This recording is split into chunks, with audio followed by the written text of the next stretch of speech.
Hi everybody, Mike Henson here with ALS News Now and No More Excuses. Just wanted to introduce another interview. We try to bring you guys really good content here for ALS. The latest interview we're going to do this evening is with a young man named Bobby Mahones, and he's from the New York area. I think you're going to find this interesting. This is not an ALS video per se. What it is it's an experiment. It's something we need to do more often, I think, and that is look at other diseases and to take a look and see how they do things and why they've been successful versus maybe why we haven't. And so today we're going to do just that. We're going to look today at cystic fibrosis, okay? And cystic fibrosis is a fatal disease which causes extreme mucus buildup in the lungs. It's typically, hereditary. You're born with it, and it develops about the time it did for Bobby. Sometime right around high school, slightly thereafter. And it's fascinating because cystic fibrosis is no longer a terminal illness. Cystic fibrosis is now, in fact, completely treatable. It's not quite cured, I'd say, but recently, with the addition of one drug in particular, or a combo of drugs called Trikafta, cystic fibrosis has become a totally manageable condition. And so what I'd like to do now is introduce Bobby, and so you can see, so you can have hope, frankly. So you can see what it's like when things are done right and things happen. When patients are not only just put first in all decisions, but they're actually invited to participate when you have medical doctors running your organization and such, and very savvy business people. And I think you're going to be pretty shocked at this one. Sometimes in order to look at things in a fair light, you have to look at what other people are doing. Sometimes you have to question why we do things the way we do in ALS. And rather than us and people, out there like us, just yelling all the time about how Als is not doing a good job, I just thought I'd bring you this interview today so that we can have hope for our disease for a change. And one day hear the same words that Bobby heard, which is, you better get ready for retirement. So here we go. Bobby Mahones with cystic fibrosis. Thanks. How are you doing? Good. Very good. So as I was saying earlier, Bobby has cystic fibrosis, and which is a disease that's very similar in size to ALS. They claim about 30,000 roughly. 30,000. Yeah, so it's very similar.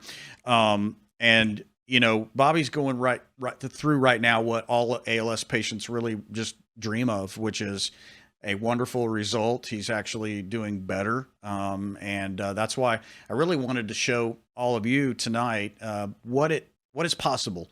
What is the goal of ALS? Where are we going with this disease? And cystic fibrosis has had some amazing victories lately. And Bobby's going to tell us tonight about the new drug, which is approved. It was a drug by Vertex, and it's been very, very effective. And then we're going to move into a little bit about the financial history of cystic fibrosis and what they do differently that possibly ALS could be doing to really maximize and enhance everything that we do in terms of trying to find new drugs, how they're funded, how much research is going on.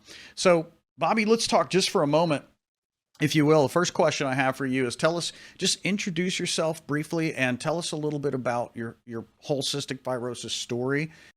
Sure. I was diagnosed at 6 weeks old. It's a genetic disease you're born with.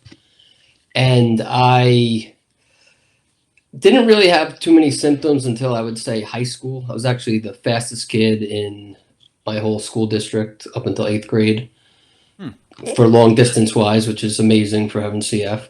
Well, it is. Yeah. But then high school, my progression definitely started. And by the end of college, my FEV1, which is your forced expiratory volume score for CF, which is what it's measured by, is in the 70% range, 75% range.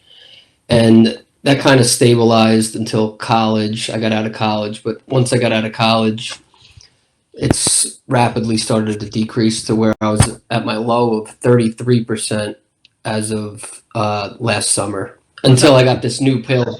Well, what does that mean in terms of life? So I got some pretty hardcore pictures here I want to show, and I want to warn people this, I mean, it's not, terrible, but it's pretty bad. I want to show this one picture. It's not the video you sent me because it's too gory, but cystic fibrosis attacks the mucus or the lining of the lungs, right? And so you spit up blood and you're coughing up blood. So let's take a look at this little picture here. This was you basically spitting into a trash can, right? This is what happens with cystic fibrosis. Tell us about the disease itself and what it does to the lining of the lungs, if you don't mind. Yeah, it totally suffocates your lungs every morning. Like, I know, Mike, you said with ALS, it's really tough for you. It's the same for CF. Literally, these diseases are very similar in my mind. I wouldn't even want to wake up in the morning because I knew I'd have to go through this coughing to try to clear myself of all this mucus in my chest, and so fatigued. I was sleeping almost 18 hours a day. Oh. There was a point I was on IVs for 3 straight months, 9 hours per day. Just a crazy amount of green mucus just suffocating my whole system. And, okay, the last 2 years got bad where it's called hemoptysis, is you're coughing up blood. okay. And I'm not just saying you cough. I was coughing like puddles of blood to where if I've never did that before, the first time that happened, you're like, is this it? Am I done? Wow. It's crazy. So I saw the video's pretty intense where that photo, I did a screenshot of it because it's literally like you're vomiting blood almost. It's horrible. blood. That's what it is. Yeah. And then this picture here, this is you. Tell us a little bit about what this is. Set this up. So you were 122, which I was 114 in August. Oh, my God. Actually, yeah. But 122 was the day that I started this new Trikafta pill. Okay. I actually got it on compassionate use at first, and then it was actually approved while I was waiting to get the pill. Right. Before I could even start compassionate use. So it ended up working out at the same time. Okay. But yeah, let's move into that now. So tell us a little bit about that. Where were you, and when you were gearing up, had you heard about this drug? Were you anticipating its approval? Like, we're waiting on Neurone and a couple of other things right now for FDA approval. Tell us, start like 2 or 3 months before approval, like start there and then tell the story if you don't mind. Right. So luckily the phase 3, they saw great phase 2 results, as did Neuron. Mm-hmm. But phase 3 was only 3 months, where yours is 12 months. And, we had open label too. So even if you weren't on it for 3 months, they were getting open label right after that. Now, Vertex was a little different because I think everyone was signing NDAs. It wasn't like people were saying they were in the trial. Right. But the CF community is pretty tight, and, you'd hear through the line, oh, this person's doing well, this person's doing amazing, And, I compare ALS with CF, like, there's no placebo that's going to make you stop coughing puddles of blood. That's just honest. It's literally impossible. So That's true. Since I've been on that pill, I've coughed blood once, and it wasn't even puddle. It was like a little streak. And that's in 4.5 months. I've gained 28 pounds. I'm 150 pounds now. I don't cough. It's, you would have heard me coughing every 45 seconds in this interview if it's incredible, man. I didn't have the pill. Yeah, it's just the happiest I've ever been in my life. Wow. And this is just me. I've seen 90% of the people as positive responders, even more. It's really amazing, I waited for this for 32 years, so to see it come to fruition is amazing. Yeah. Well, let's be honest, Neurone is not going to be as curative or as effective as as of course Trikafta. However, it represents for us hope for a very complicated disease that we still don't fully understand. But it's amazing that I saw one of the cystic fibrosis people actually telling people to start preparing for retirement. I mean, that is incredible. And you mentioned something earlier about now your decision. What are you going to do now that your life has changed? I mean, you were telling me about that. Yeah. So I've actually started a company in the last 3 months with a friend of mine. He's my partner, and we bought 19 units in real estate so far in Memphis, Tennessee, and Cleveland, Ohio, which is awesome. Could actually plan long term, Yeah. The whole real estate game, how it's supposed to be long term, not get rich quick, nothing like that. And as far as my family, I got married 2 years ago, and now we can finally try to have a baby. We're hoping That's to do it this incredible. summer to try and something, we looked at each other and we thought, we were waiting for this pill because she doesn't want to have to grow up a single mom. Not that there's anything against that, but just reality, and I understand. we couldn't be more happier with all these results. So, It's incredible. and there's Absolutely another incredible. thing that, you said, I just want to point to, you said neuron, doesn't work for everyone. Well, Vertex before Trikafta had two different modulators too. There was Orkambi, which it didn't really help reverse, but it stopped the progression. So Okay. that first one was approved in 2014. I was kind of progressed a little too far for it to Oh, work I for me, see. I was going to honestly. But say, yeah. it worked for about 50%. So that's kind of what I see what you're going for. So it didn't work for me, but it worked for 50%.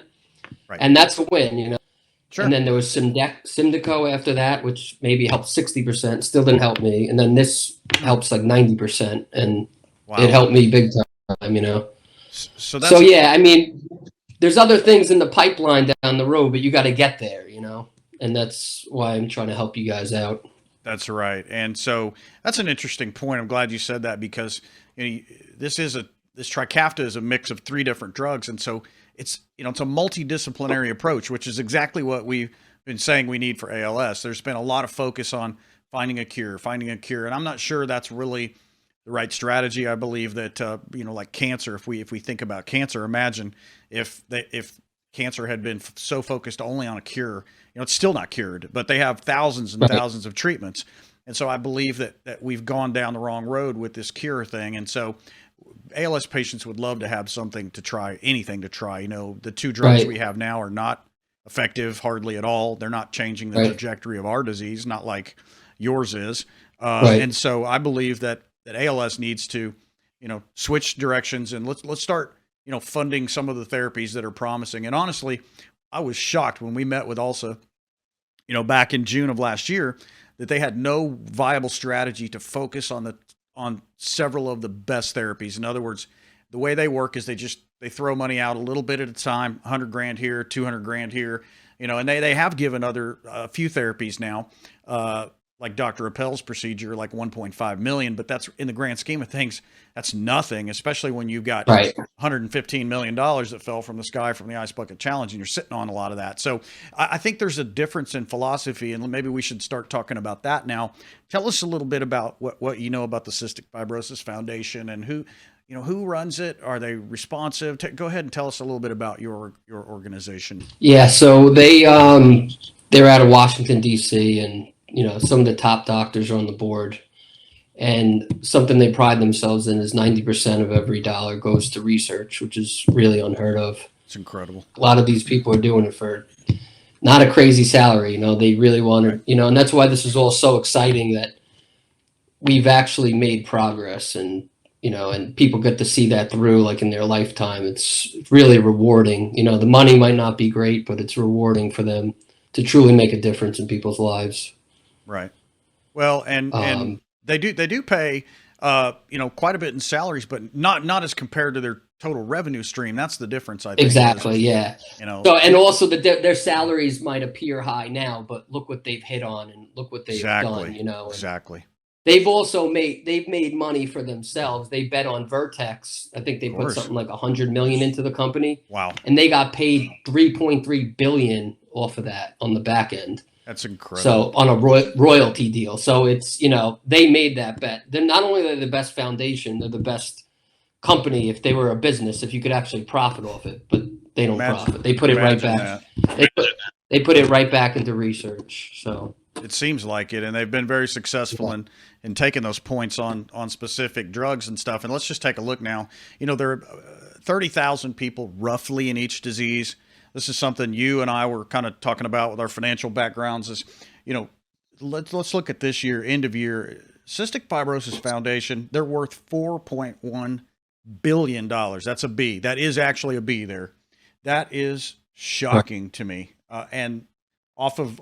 And the best part is they've never even raised that money. They invested it correctly with these companies trying these different research. Where they say, we'll give you $25 million, but if it's successful, we need to be paid on the back end. So they're helping companies get to where they are. Sure. and then they get paid on the back end as well. So it's a win-win for everyone. Absolutely. And, we can compare that to our disease here, which is, last year we ended up also was worth about $90 million.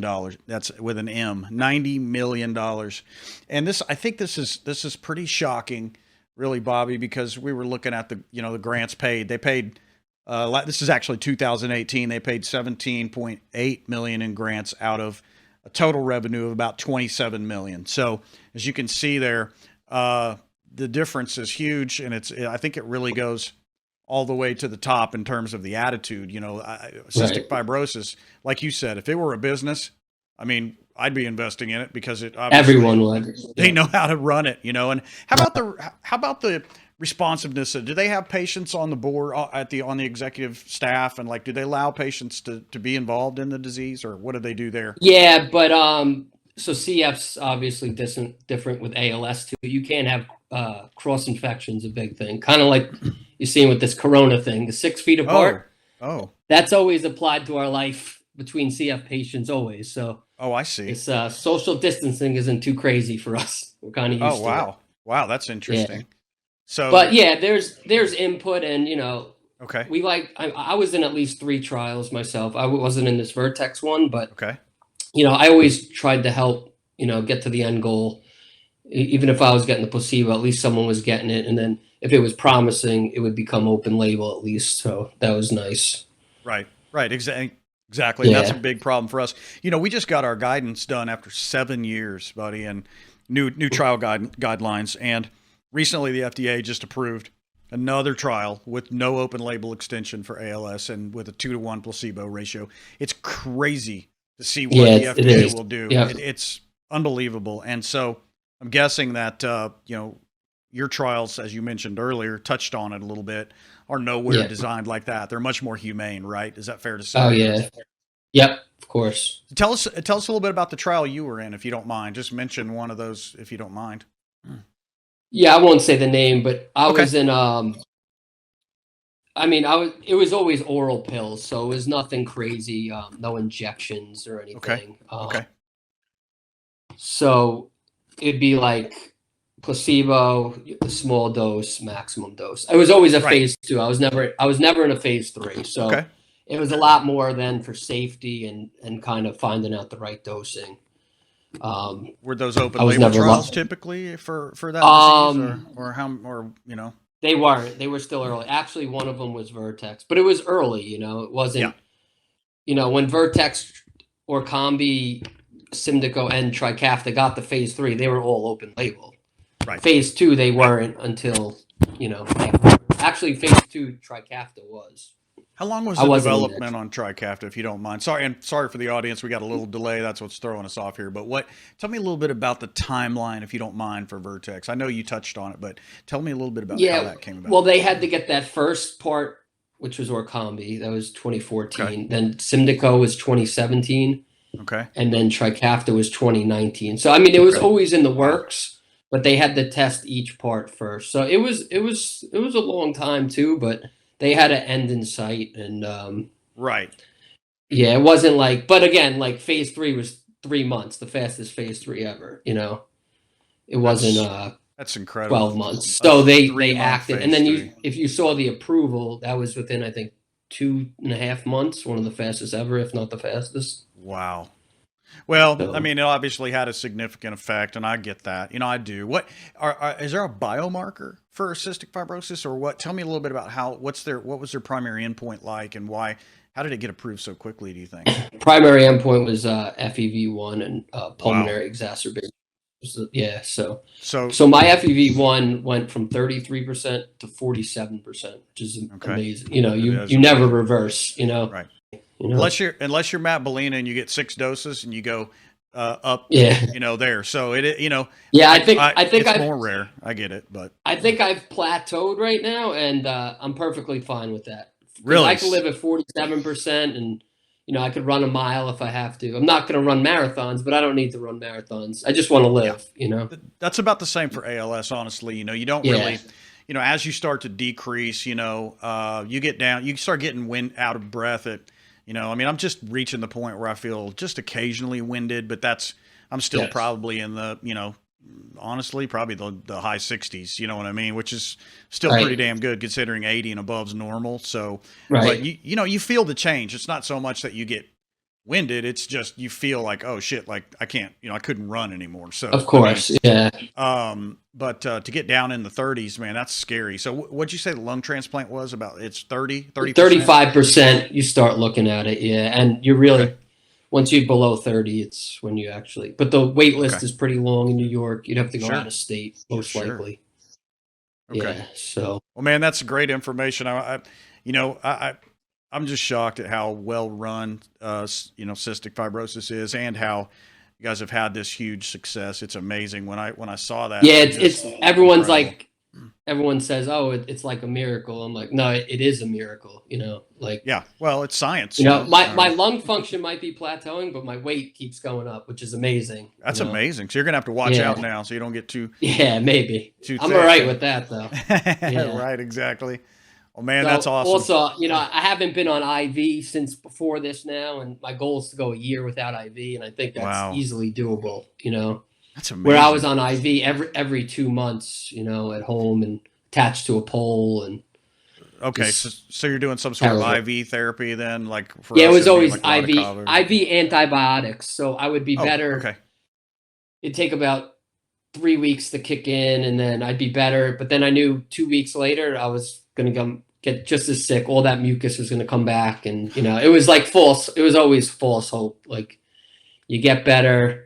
Oh my god, maybe I could stay better. But then I just knew it. I gave up after a while. I was like, this isn't gonna last. So you would do a real aggressive uh, antibiotic dose, basically, or therapy, I guess, Exactly. with tapering and all that crap to try Yeah, to, you get a pick line because it's most effective right? right into the Yep. heart. Oh yeah, yeah. Yep. And then yeah, so that kind of stopped the avalanche. But right when a week or two you get off the IV, the avalanche of mucus just comes back and Oh man, just shuts you down again. Yeah. I can't imagine. I bet it's like having that reduction in hacking and coughing and mucus. It must be an incredible feeling not to have to. Do you still wake up and like just think, oh my god, like is this really happening? I mean, Yeah, a lot. Yeah, and I'm just so happy overall. So that's where that's I'm not a amazing. person that gets depressed or anything, but Right. you get upset, you get beat down a little, Yeah. but Hey man, miracles do happen for these diseases, and every once in a yeah, while, hang in there. Yeah, Hang in there well, for sure. we'll try. And thanks a lot for being willing to come forward and tell us the story of a success finally with the FDA and with I guess a sometimes terminal disease. Is it terminal mostly or partially or what? I mean, what's the Yeah, I ratio? think I would say it's terminal. I don't think there's Okay. been any survivors of CF. Yeah. Okay. Okay. I knew it was. Now it might change. When I was Yeah. first born, Oh I yeah. wasn't supposed to live past 18. Now the median age is Wow. 38. And now with Wow. Trikafta, I think it might even end up being higher past that. So Awesome, man. pretty Well, cool. Yeah. that's really amazing, dude. We're happy for you, and thanks for sharing the story. And we'll let's keep in touch and see how you're doing, man. Maybe in another 6 months or something, and see how you're Yeah, doing. of course. And I'm rooting for you guys. So hopefully Thanks, it man. works out. We need it, so appreciate it very Yeah. much. Thanks. All right. All right, everybody. There you go, Bobby Mahones. What a nice guy. I've talked to Bobby quite a bit on the phone, and just basically trying to learn from him and his disease and see what they've been able to do, and try to identify some of the areas that we lack in ALS. What are the differences between cystic fibrosis and ALS? Well, I think it really goes to the top. Frankly, I want to be clear that nothing we do here at No More Excuses in our watchdog role ever is talking negatively about local chapters, because let's face it, the local chapters are great. These are people who have a lot of times been affected by ALS in some way. Our beef is not with the local chapters, it's with national, 100%. But what kind of stinks is that the local chapters, and a lot of them are not happy about this, but they have to send up a large portion of their money in some cases, as much as 29.5%, roughly. Um, and that's, so it's hard to disconnect the two. In other words, the local chapters are left with the care role uh, when people call and want money, right? The national level deals with the research grants. They're the ones that do that, although that's not always the case. Remember, it was actually an Oregon chapter who gave Copper ATSM $300,000, and when nationals refused to do it. I don't, I'm guessing they filed a grant. I don't know that, but so that's not always the case. And the Golden West chapter has certainly been successful cutting deals very similar to cystic fibrosis. In fact, the Golden West chapter has a deal for a drug. It's not tirasymptom, it's actually arimoclomol. So if that drug becomes successful, the Golden West chapter is going to do pretty well off of that investment, and they should. Frankly, they should. Let me be clear: I'm not opposed to charities making money from investments on therapies. And when I say investments in therapies, I don't mean venture capital funds. Like this. This is something that also recently announced that we tried to get clarification on in a conflict of interest form for. This is I believe they put $10 million into this ALS investment fund, and they call it an investment fund, but truly what it is, guys, is it's a venture capital fund. Venture capital funds, by their very definition, are more risky. They're narrower in focus and scope on what they do, so they're not nearly as diversified, and they're risky by nature just because of what they are. They invest in new tech and stuff like that, and startups, and so a lot of times, and so I want to be clear to draw that definition there that there's a difference, for example, in the Cystic Fibrosis Foundation, who you heard Bobby say was going to make a massive amount of money from Trikafta because they made very savvy investments. Cystic Fibrosis, in fact, has funded almost every single FDA-approved therapy for cystic fibrosis today. So it makes a tremendous amount of money on therapies. It's run like a business by, patients in some cases, although not always, but they have a few, and they have doctors, real MDs on the staff, and they make decisions based on prioritization of therapies. In other words, what is the most likely thing that we can get done the quickest to help patients, right? Instead of our approach in ALS, which is, I'm going to give you 200,000 here for biomarkers. I'm going to give you 600,000 here for, genetic therapies that will only affect a small number of people. So I just want you to understand the differences here between these strategies. And so let's just take a brief look again here as we look at the cystic fibrosis Form 990. These are forms required by the Internal Revenue Service to be published and released in various forms. And, there's different levels of detail that you have to provide, but here's their Form 990, right? And so take a look at this income here. This is staggering. They raised in 1 year $110 million. $110 million. By comparison, you can see here with ALSA, they raised $27 million. So that already they're raising 4 times as much money as ALSA. But here's the kicker, though. They're worth far more. If you look down here, the ALS Association is actually worth about $90 million. That's their total net assets, $90.5 million. And then looking back here to cystic fibrosis, look at this, $4.1 billion. That's with a B. The Cystic Fibrosis Foundation, with the same number of patients, is worth 40 times as much as ALS. And the reason why it happened this way is because of some great investments they made in therapies. The Cystic Fibrosis Foundation's mission and their strategy has been therapies first, drugs in bodies. And I just fear that in ALS, we've lost our focus here.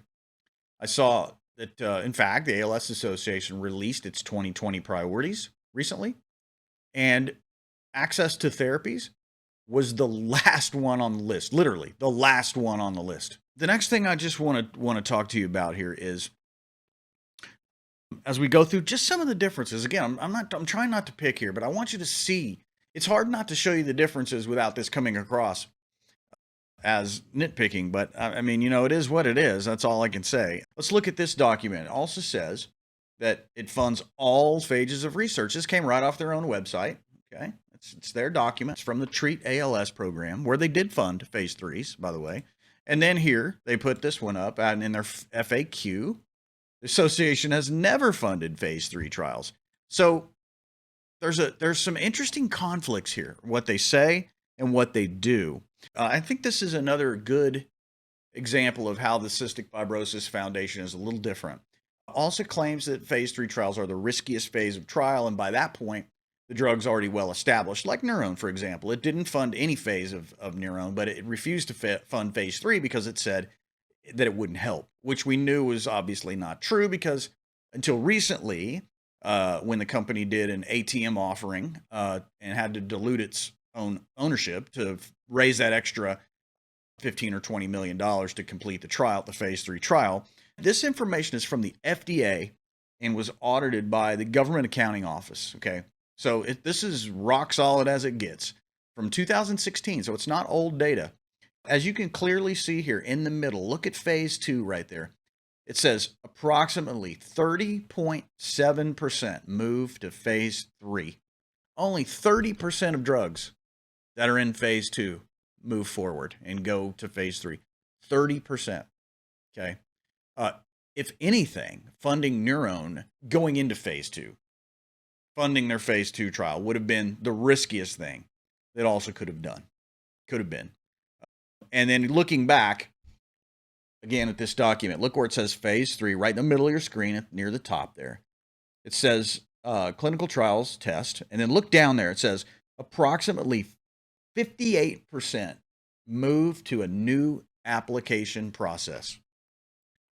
I mean, if there was ever any more proof that not funding phase 3 trials is a bad idea, that's it. Because by the time a drug gets to phase 3, okay, by the time it gets to phase 3, it's not the riskiest phase. In fact, it's one of the least risky phases. So investing in phase 3 trials not only makes sense, numerically speaking, it makes a lot of sense to push those therapies through to the finish line and to help those. What would have happened had we had not only just financial support for Neurone at phase 2 and phase 3, but verbal support and pushing, like a trustee has done for other drugs in the past, namely Radicava? There is nothing that prevents anybody but the drug sponsor or the manufacturer from pre-approval promotion. Okay, when you hear things like, we can't do that, it's against the law to talk about it, it's not against the law. The FDA rules are clear.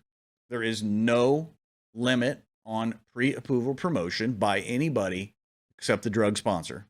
It's okay to come out and say, look, we think this is special, we need help here, we'd like to ask you for your help, America, let's push this through. Let's do a press conference. Let's have a fundraising campaign and advertising campaign for specific therapies. And none of that is done. And it's not illegal, period. So, and I think Cystic Fibrosis has done a good job, again, of picking the right trials, focusing on specific therapies with the highest probability of success, as opposed to just throwing money in the air, 100 or 200,000 at a time in a lot of cases. And I mean, I think the results speak for themselves, my friends. That's all I can say about that. As far as funding experimental trials, you all have seen this before. Why does the association fund Neurone, Tregs, and CUA-TSM? Why does it not fund them now? Excuse me, like everybody's been asking them to. They called them experimental therapies here, and look what it says. They're promising, but they're still experimental. Yes, they are. I'm not gonna debate you there. I mean, there are more than 30 experimental treatments in clinical trials. It clearly says they're not going to fund experimental therapies because there's over 30 of them or whatever.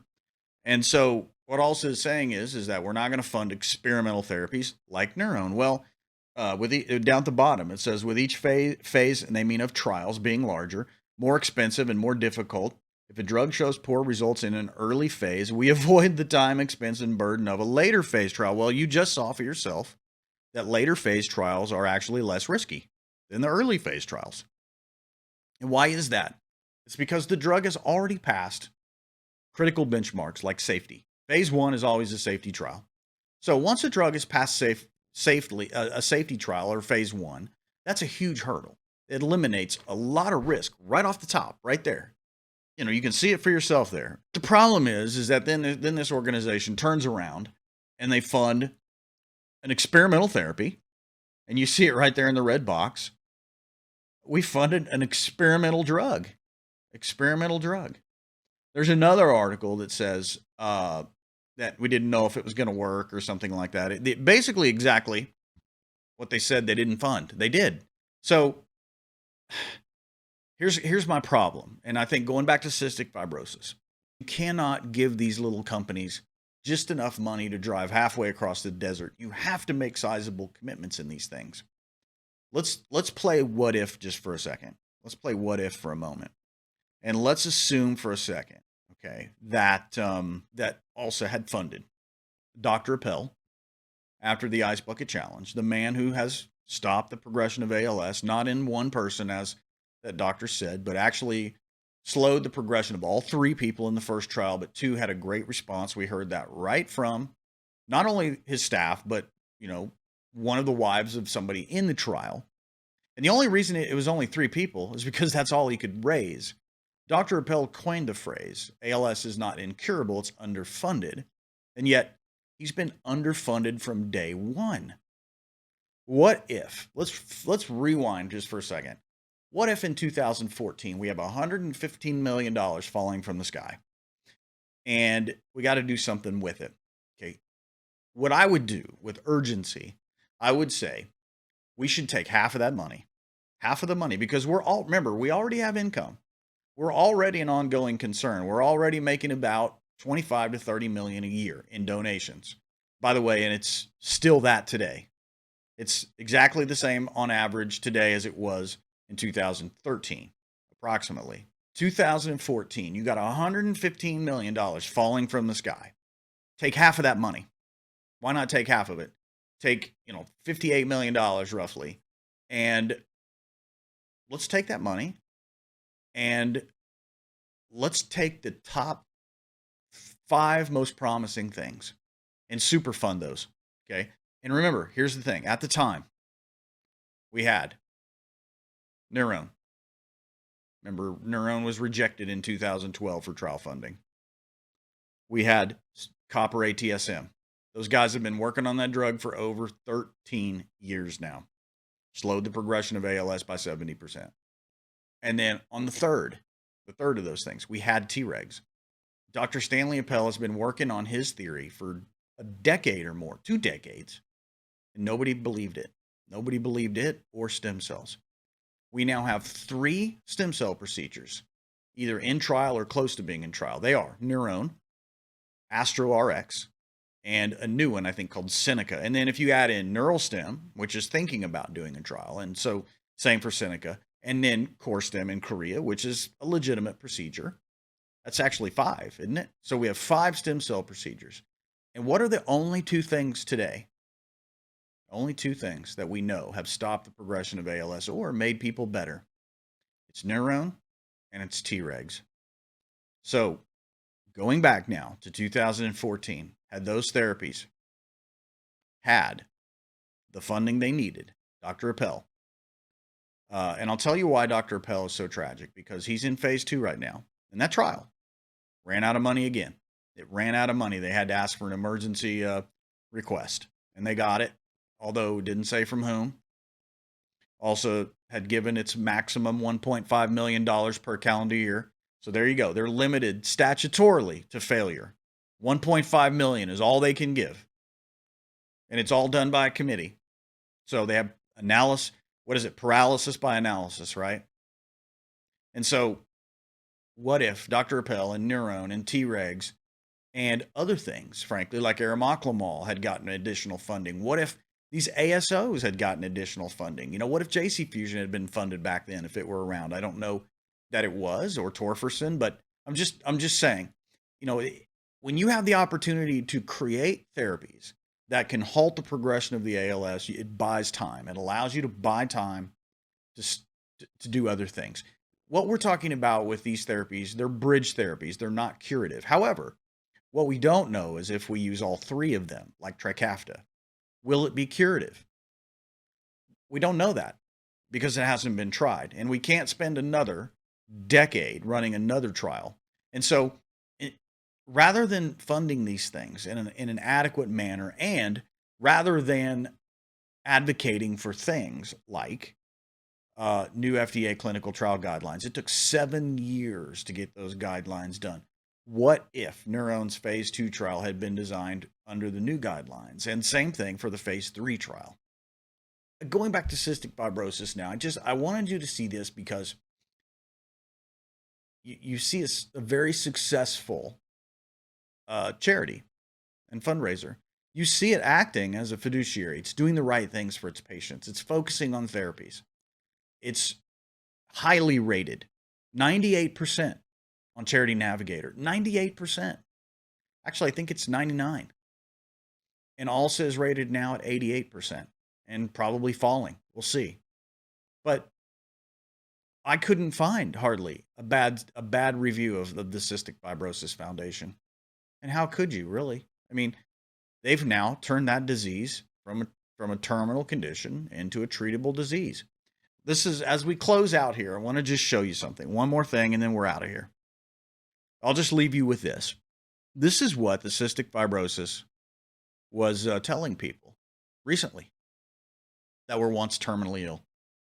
Patients who were unsure about whether they should bother attending college because they knew they would die young are now being told they should think about planning for retirement. And then the patient says, yeah, it's amazing.